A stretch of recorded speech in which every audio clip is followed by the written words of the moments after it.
Sejam bem-vindos. Hoje, nosso tema de estudo são os andaimes e as plataformas de trabalho, equipamentos onipresentes na construção civil.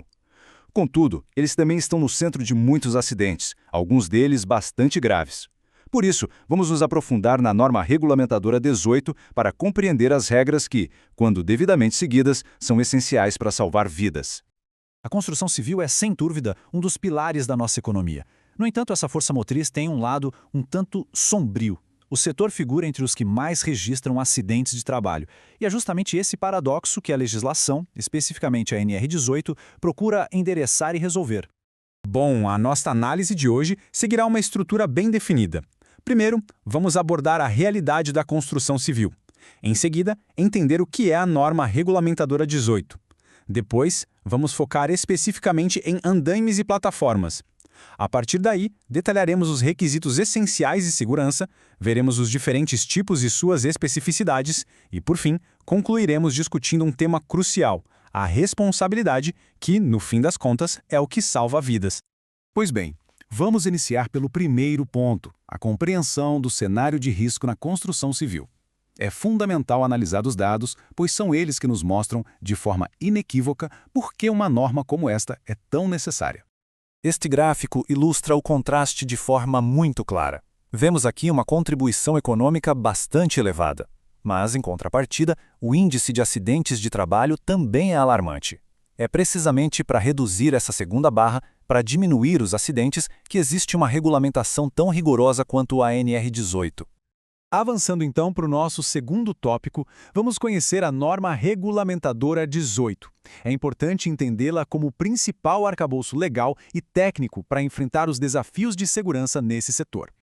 Bem, a definição formal da NR18 nos diz que ela estabelece diretrizes de ordem administrativa, de planejamento e de organização. O que isso significa na prática? Significa que o objetivo é muito claro. O foco não é reagir aos acidentes, mas sim agir preventivamente antes que eles aconteçam. A palavra-chave aqui, sem dúvida, é planejamento. É o fundamento de toda a segurança na construção civil. E, dentro do universo da NR18, um dos pontos mais críticos que exige atenção máxima é o trabalho em altura. É por isso que agora vamos direcionar nosso foco para os andaimes e as plataformas de trabalho. Isso nos leva a uma questão central que a norma precisa responder. Como é possível garantir a segurança em atividades que, por sua própria natureza, expõem o trabalhador a um dos maiores riscos de um canteiro de obras, que é a queda em altura? Bom, a resposta para isso está em uma série de requisitos técnicos extremamente rigorosos. Vamos então examinar agora os requisitos essenciais de segurança. Pensem neles como as regras universais, os princípios que se aplicam a todo e qualquer tipo de andaime ou plataforma de trabalho.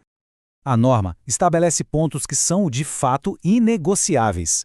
Primeiro, todo andaime deve ser projetado por um profissional legalmente habilitado, que assume a responsabilidade técnica por ele. Segundo, deve vir acompanhado de manuais de instrução. Terceiro, é obrigatório um sistema de proteção contra quedas em todo o perímetro. Quarto, o acesso à estrutura precisa ser seguro. Além disso, a forração, ou seja, o piso de trabalho, tem que ser completa, antiderrapante e nivelada.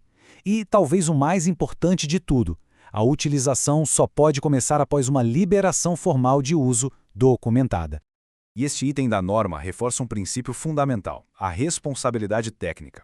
Qualquer desvio do procedimento padrão, qualquer chamada solução alternativa, exige uma formalidade extremamente rigorosa, uma análise de risco prévia, uma permissão de trabalho específica e uma autorização especial. O objetivo disso é impedir as improvisações, que são uma das principais causas de acidentes graves. Muito bem, agora que já vimos as regras gerais, vamos nos aprofundar nos diferentes tipos de andaimes e suas especificidades. Os princípios que acabamos de ver são os mesmos para todos, mas cada equipamento tem sim as suas particularidades. Esta tabela nos ajuda a visualizar as principais diferenças. Observem, o andaime simplesmente apoiado exige uma base firme e deve ser fixado, amarrado à estrutura da edificação. Já o andaime móvel, por sua vez, precisa de um piso plano e de travas em seus rodízios, e seu requisito crítico, como veremos, é que ele jamais pode ser movido com trabalhadores sobre a plataforma. Por fim, o andaime suspenso, que é o mais complexo.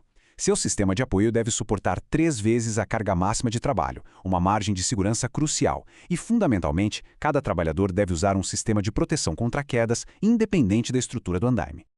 E aqui é preciso reforçar um ponto crítico. A norma é taxativa. É vedado, ou seja, é expressamente proibido o deslocamento das estruturas do andaime móvel com trabalhadores sobre ele.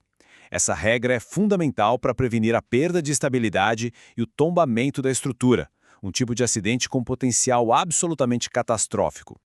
A verificação de segurança para o andaime suspenso por seu alto risco envolve múltiplas camadas. Vamos recapitular os pontos-chave. Primeiro, o projeto por profissional habilitado. Segundo, as estruturas de apoio devem suportar 3 vezes os esforços solicitantes. Terceiro, se o apoio for em platibolda, aquela mureta superior do prédio, essa estrutura precisa de um laudo de verificação estrutural próprio.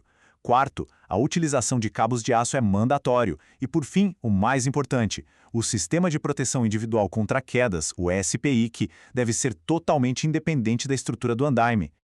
Além dos andaimes, a norma também trata de outras plataformas de trabalho. Por exemplo, a Plataforma Elevadora Móvel de Trabalho, ou PEMT. É um equipamento muito versátil, mas que exige sistemas como de nivelamento automático e uma operação que siga rigorosamente as especificações do fabricante. Outro equipamento é a cadeira suspensa, de uso individual, muito comum em serviços de fachada. Ela requer um sistema com dupla trava de segurança e, mais uma vez, um ponto de ancoragem para o cinto do trabalhador que seja independente da cadeira. E sobre a PEMT, existe um item específico na norma, o 18.12.34, que estabelece algo muito importante. Para essas plataformas, o manual do fabricante tem força de norma, tem força de lei. Isso significa que a operação, a manutenção e as inspeções devem seguir o manual à risca. Chegamos então à nossa sessão final, onde discutiremos sobre a responsabilidade. Pois, no final das contas, para além dos textos normativos, são as pessoas e a cultura de segurança que efetivamente salvam vidas. E uma das atualizações mais significativas da NR18 ilustra bem essa ideia de responsabilidade. Foi a substituição do antigo PCMAT pelo PGR, o Programa de Gerenciamento de Riscos. Essa não foi uma simples troca de siglas. Ela representa uma evolução filosófica. A gente sai de um programa que era, muitas vezes, apenas documental para um sistema de gestão contínuo. O foco agora está na identificação, na avaliação e no controle permanente dos riscos, integrando a segurança todo o planejamento da obra e não apenas no cumprimento de uma lista de itens. E isso tudo nos leva à reflexão final. Diante da pergunta, em um canteiro de obras, a segurança é a responsabilidade de quem? A resposta não é simples, não é única. A norma, claro, estabelece as obrigações legais do empregador e dos profissionais habilitados. Contudo, a segurança efetiva, aquela que de fato acontece na prática, é um compromisso compartilhado. Ela envolve desde o engenheiro que projeta, passa pelo técnico que inspeciona e chega a cada trabalhador que executa a sua tarefa. A verdadeira prevenção, portanto, nasce dessa responsabilidade coletiva.